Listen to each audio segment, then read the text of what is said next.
ಅನ್ಕೊಂಡಿದ್ಯಾ? ನನ್ನ ಮೇಲೆ ನನಗೆ ಕೋಪ ಬಂತು.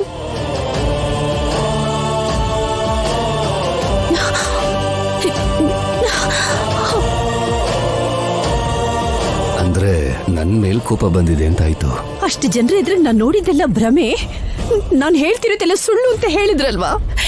ಈಗ ಯಾಕೋ ಈ ಸಮಾಧಾನ?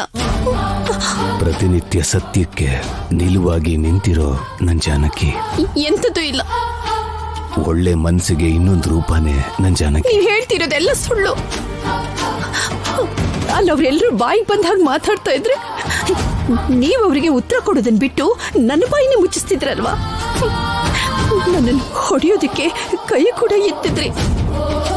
ನನ್ನ ಕೈಯಿಂದ ನಿನ್ನ ಕೈಯಿಂದ ಹಿಡಿದು ನಡೆದಿದ್ದಕ್ಕೆ ಕ್ಷಮಿಸು ಅಂತ ಕೇಳ್ತಾ ಇದ್ದೀನಿ.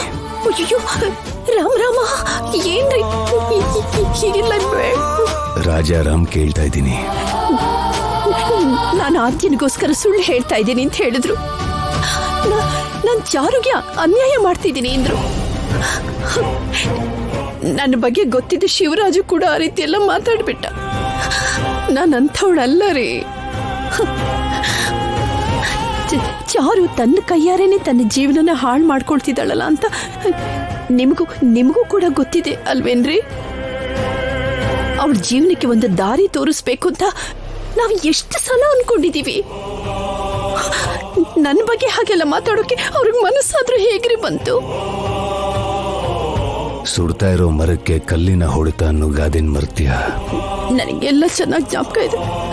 ಆದ್ರೆ ನಿಮಗೆ ಅವಮಾನ ಆಗ್ಬಾರ್ದು ಅಂತ ನಾನು ಬಾಯಿ ಮುಚ್ಕೊಂಡಿದ್ದಕ್ಕೆ ಬಂದೆ.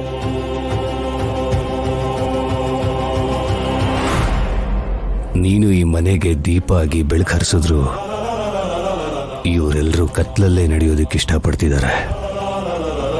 ನೀನು ಒಳ್ಳೇದಕ್ಕೆ ಹೇಳಿದ್ರು ಅದವ್ರಿಗೆ ಅಡ್ಡ ಆದಂಗೆ ಅನ್ನಿಸ್ತಾ ಇರುತ್ತೆ. ಆದ್ರೆ ನಾನು ಹೇಳ್ತಾ ಇದ್ದೀನಲ್ವಾ, ನಿನ್ ಮಾತನ್ನು ಕೇಳಿದ್ಮೇಲೆ ಚಲಪತಿ ಬದುಕಿದಾನೆ ಅಂತ ನನಗೆ ಗೊತ್ತಾಯ್ತು.